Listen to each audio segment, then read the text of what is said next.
Ellis, it just seemed to me that Denzel Ward didn't have one of his better games. Am I reading too much into that? Did you arrive at the same thing? I know you've probably watched the game a couple more times than I did. First look, it was like, ooh, that was not a great game for Denzel Ward. Yeah, initial reaction is it's a tough one for Denzel, especially in that first half when Tyrod Taylor completed 5 passes for 50 yards, all to Brandon Cook's direction. But then when you rewatch or you really just study the Browns' defensive game plan as a whole, I'm starting to think that there's an issue between how Joe Woods is using Denzel or what he's asking him to do.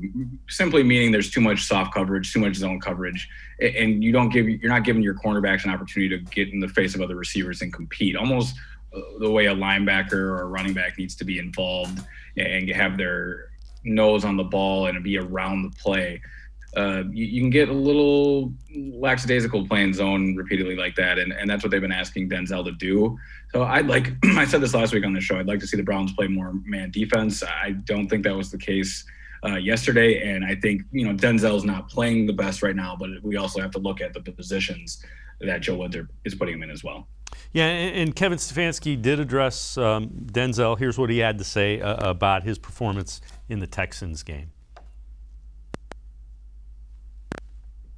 I tell you, some good moments, some moments I'm sure he wants back, and I know I can already see him working the technique that he's going to work this week and drill down on it. You go against some pretty good wide receivers, they're going to make a play here and there. It's really how you respond. So some good moments and definitely some moments that he's going to work real hard on this week.